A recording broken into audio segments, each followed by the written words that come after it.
Hi BookTube, it's Amy. I thought I would talk some more about Collector's Progress by Wilmarth Lewis.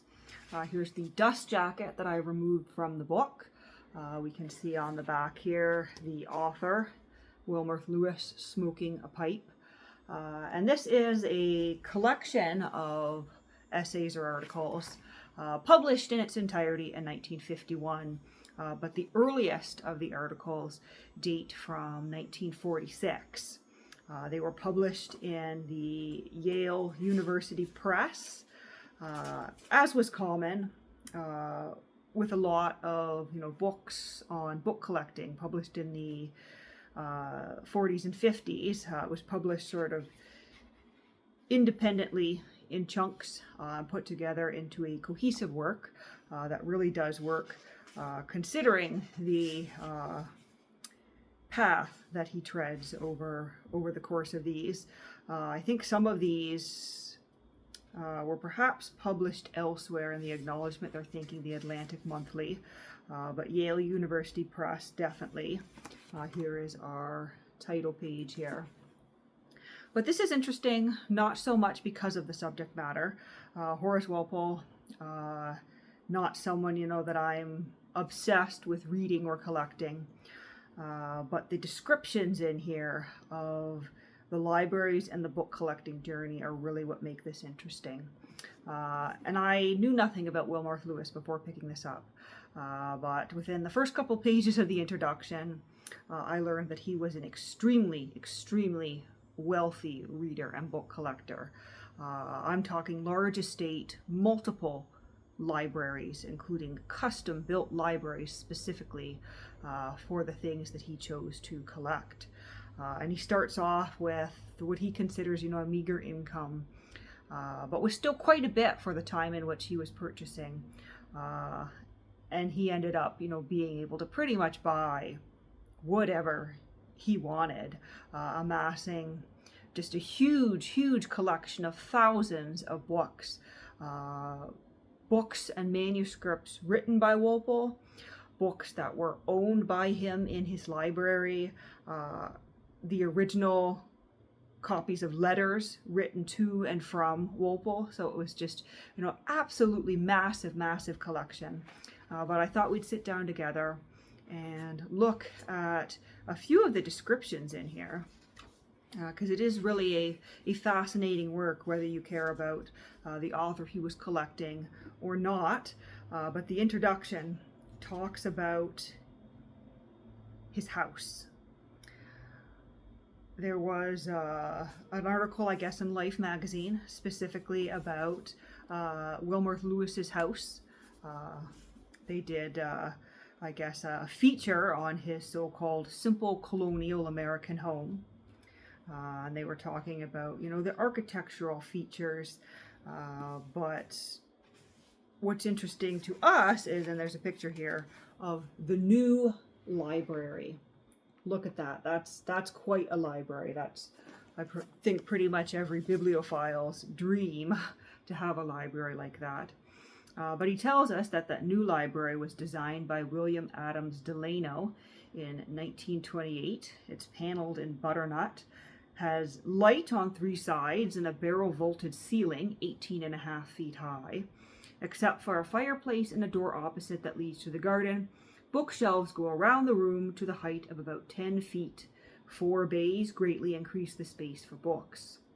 Above the books are portraits of Walpole's relations, and there are about 5,000 books in the room, mainly background books, for the study of Horace Walpole, whose letters are usually regarded as the best in the language.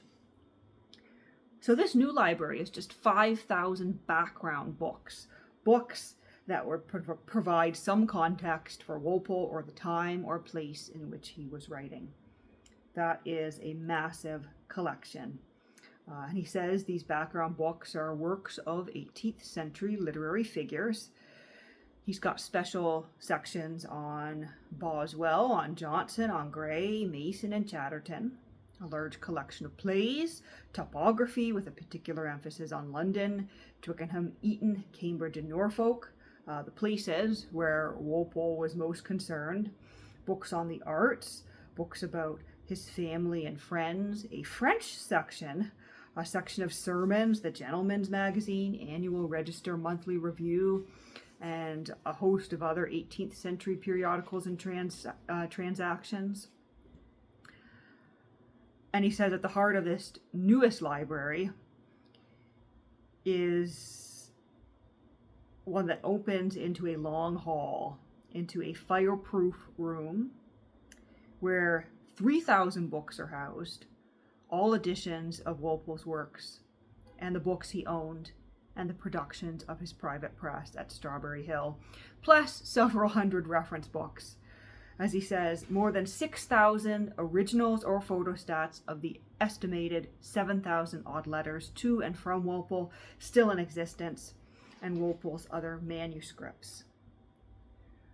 So, like, in a word, this is a massive, massive collection. This is collecting your favorite author to extremes.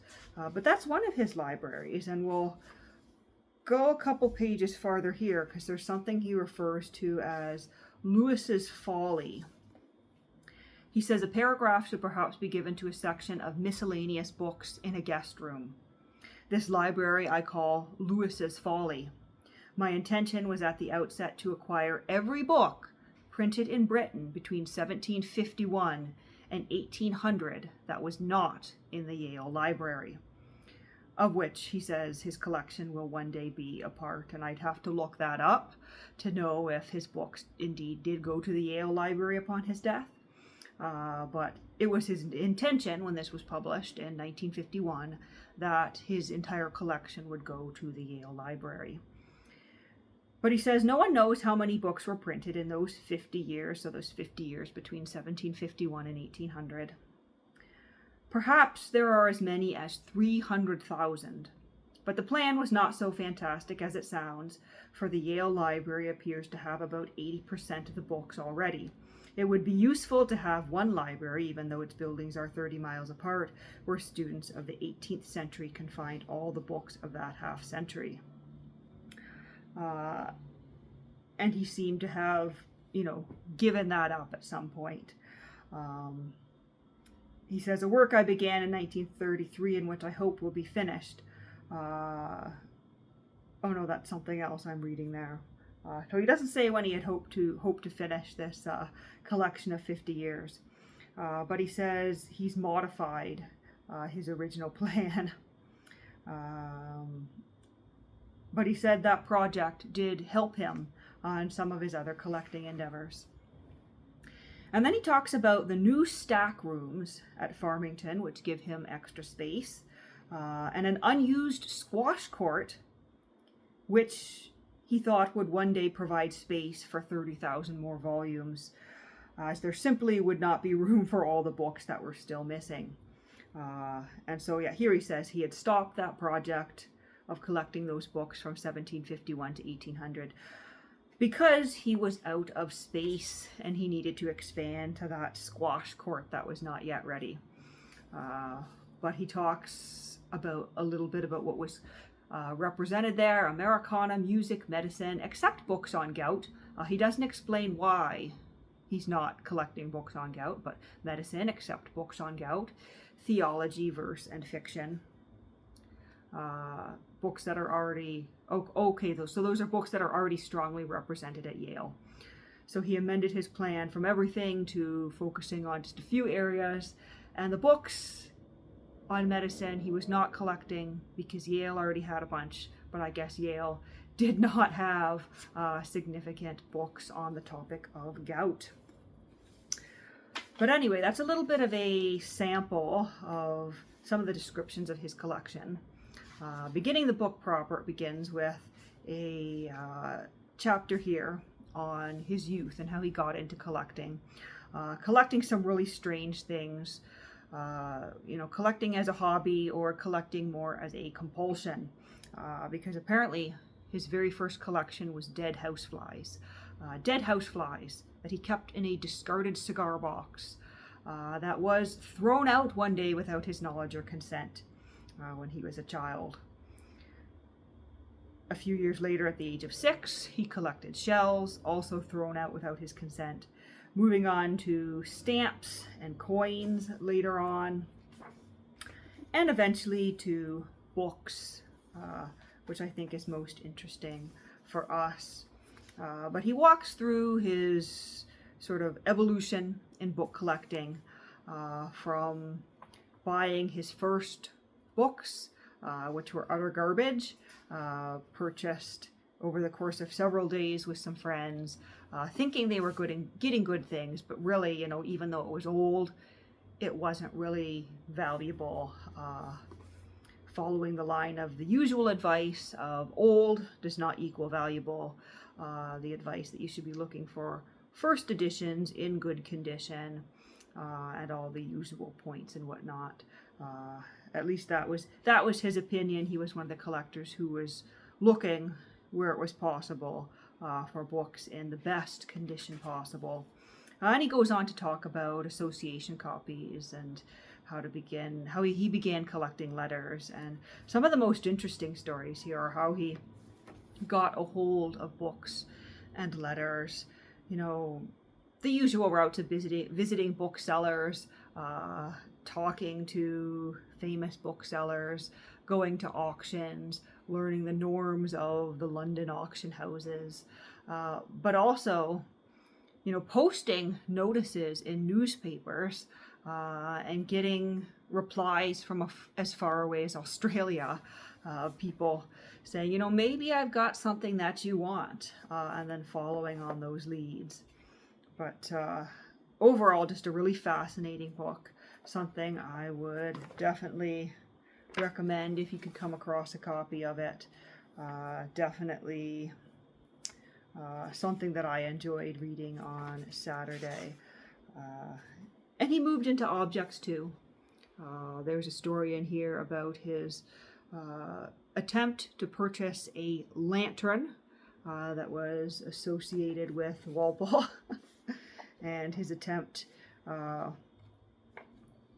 early attempts to purchase other association objects, getting conned into, you know, wingback armchairs that supposedly Dr. Johnson had sat in, but not really having any proof or evidence, and perhaps the chairs even being from the wrong period, and ruining his relationship with a bookseller, an antique seller, and trying to back out of a sale that he'd put cash down on before doing his due diligence. But overall, just a fascinating book. As I said, would recommend it if you can come across a copy. I'll show you the dust jacket again here. But something I'm glad I picked up, and I'm glad to add to my shelf of memoirs about book collecting. But we'll leave it there for today.